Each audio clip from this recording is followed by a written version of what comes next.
Selamat berjumpa kembali Bapak Ibu, saudari-saudara umat beriman terkasih dalam Tuhan. Salam sehat berlimpah berkat. Hari Selasa tanggal 14 Mei 2024, gereja merayakan pesta Santo Matias Rasul. Kita tahu Santo Matias Rasul, saudara-saudari, adalah dia yang dipilih untuk menggantikan Yudas Iskariot. Para murid berdoa bersama sebelum kemudian memilih Santo Matias menjadi pengganti Yudas. Kita lihat di sini, saudara-saudari, bahwa pemilihan Yudas ini memang ada seleksi manusiawi, tapi juga ada campur tangan Tuhan. Santo Matias kemudian diberitakan tidak terlalu banyak dalam kitab suci, tetapi dia adalah seorang rasul yang bersemangat, seorang rasul yang setia kepada Tuhan, seorang rasul yang bahkan bersedia mati untuk Tuhan. Saat ini diketahui bahwa kuburnya ada di Trier di Jerman. Saudari-saudara, saya Romagus Cesar mengajak kita sekalian merenungkan pada pesta Santo Matias ini, kutipan Injil Yohanes bab 15 ayat 9 sampai 17. Kita mendengarkan sabda Tuhan. Dalam nama Bapa dan Putra dan Roh Kudus. Amin. Pada perjamuan malam terakhir, Yesus bersabda kepada murid-muridnya, "Seperti Bapa telah mengasihi aku, demikian juga aku telah mengasihi kamu. Tinggallah dalam kasihku itu. Jikalau kamu menuruti perintahku, kamu akan tinggal dalam kasihku, seperti aku menuruti perintah Bapakku dan tinggal dalam kasihnya. Semuanya itu kukatakan kepadamu supaya sukacitaku ada dalam kamu dan sukacitamu menjadi penuh. Inilah perintahku, yaitu supaya kamu saling mengasihi seperti aku telah mengasihi kamu. Tak ada kasih yang lebih besar daripada kasih seorang yang memberikan nyawanya untuk sahabat-sahabatnya. Kamu adalah sahabatku jikalau kamu berbuat apa yang kuperintahkan kepadamu. Aku tidak lagi menyebut kamu hamba, sebab hamba tidak tahu apa yang diperbuat oleh tuannya.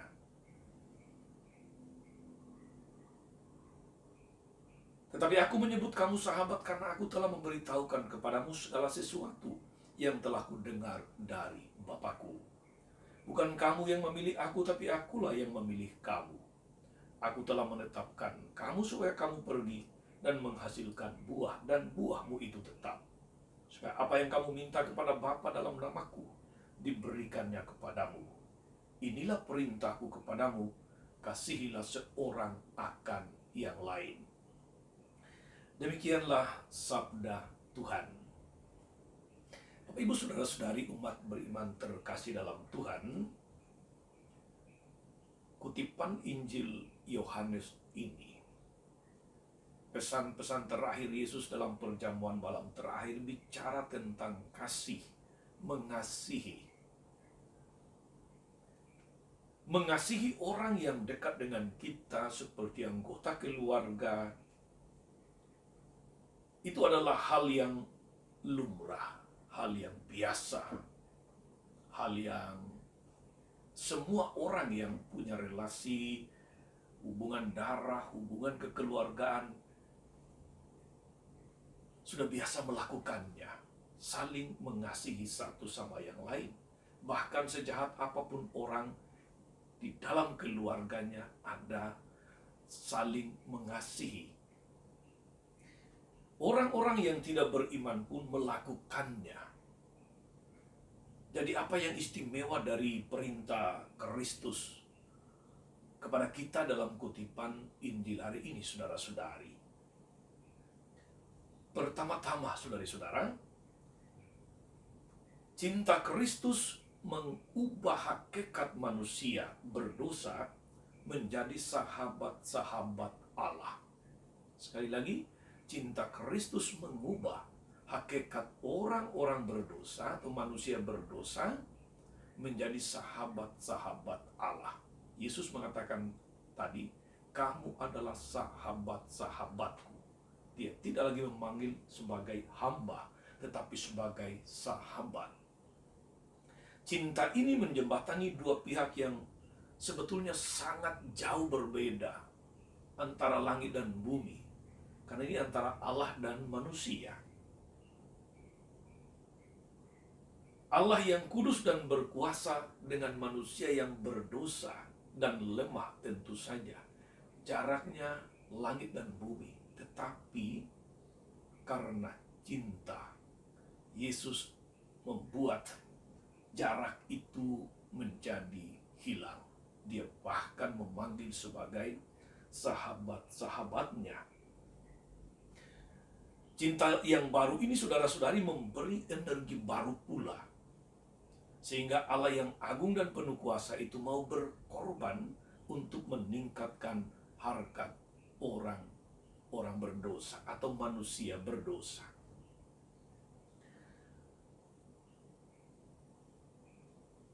Pemahaman dasar ini yang hendak ditanamkan Kristus dalam diri para murid ketika dia mengamanatkan untuk mengasihi sebagaimana Bapa mengasihi. Mereka juga harus memiliki kadar cinta yang menjembatani perbedaan-perbedaan manusiawi.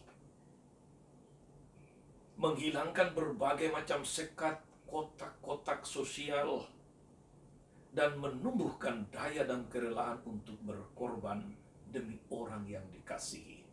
Ini panggilan kita untuk seperti Kristus, mampu menghilangkan perbedaan atau menjembatani perbedaan-perbedaan yang sering membuat orang satu sama lain seakan-akan tidak semartabat, seakan-akan tidak sederajat karena pengkotak-kotakan itu.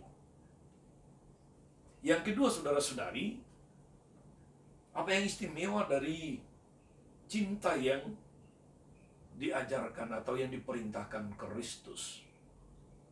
Yang kedua adalah cinta yang diajarkan Kristus, yang diperintahkan Kristus adalah cinta yang mengabdi. Kualitas cinta seseorang diuji ketika dia berada dalam pilihan yang sulit, terutama ketika dia dituntut untuk berkorban bagi orang-orang yang dicintainya. Yesus tidak sekedar mengajar, tetapi juga menunjukkan teladan pengorbanan itu di atas kayu salib. Maka dia katakan tak ada cinta yang lebih besar daripada cinta seseorang yang menyerahkan nyawa untuk sahabatnya. Maka perintah untuk saling mengasihi bagi umat Kristiani, bagi kita para pengikut Kristus, mewajibkan kita untuk melangkah lebih dalam dari sekedar relasi dan kedekatan karena ikatan kekeluargaan, karena suku, karena ras, karena agama, dan sebagainya. Kita harus melangkah lebih dalam, lebih jauh. Semua itu ada pada banyak orang, termasuk pada mereka yang tidak percaya kepada Kristus. Cinta Kristus harus digerakkan menjadi cinta yang mengabdi, cinta yang melayani, cinta yang mau memberi diri untuk orang yang dicintai semata-mata demi cinta itu. Semata-mata demi orang itu. Saudari-saudara, umat beriman terkasih, cinta Kristiani itu cinta yang penuh pengorbanan. Kebanyakan orang Kristiani sendiri tidak sanggup menghayatinya secara penuh, secara sempurna, secara total. Apalagi menjadikan diri sebagai teladan bagi masyarakat luas. Tidak mudah. Kita masih perlu terus belajar dari jalan hidup Kristus yang diwariskan kepada kita. Kita perlu terus-menerus menjalin hubungan yang akrab, yang intim dengan Kristus, agar dari kelimpahan rahmat-Nya kita menimba karunia kekuatan untuk mewujudkan cinta yang mengabdi dan penuh pengorbanan itu. Saudara-saudari, ajaran kasih Kristus menjadi istimewa karena dua hal itu. Pertama, saya ulangi sekali lagi, bahwa cinta Kristus mengubah hakikat manusia berdosa menjadi sahabat-sahabat Allah. Dan yang kedua adalah cinta yang mengabdi. Semoga kita dimampukan untuk menjadi pribadi-pribadi yang mampu mengasihi sama seperti Kristus mengasihi. Tuhan Yesus memberkati. Amin. Tuhan Yesus Kristus, kami bersyukur atas nasihat dan perintah-Mu kepada para murid, kepada para rasul dalam perjamuan terakhir yang menegaskan soal praktek mengasihi.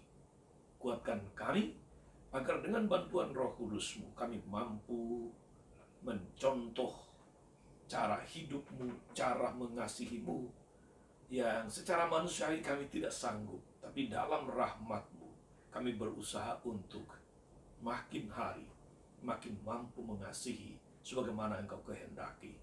Kelak Tuhan dan pengantara kami sepanjang segala masa. Amin. Saudari-saudara sekalian, berkat Allah turun atas saudari-saudara, atas mereka yang kita doakan atau kita janjikan doa. Mereka yang sakit dan menderita, segala rencana karya dan pelayanan hari ini Bapa dan Putra dan Roh Kudus. Amin. Tetap sehat, teruslah mengasihi. Jangan lupa like, subscribe, nyalakan lonceng notifikasinya. Salam 52, Tuhan memberkati.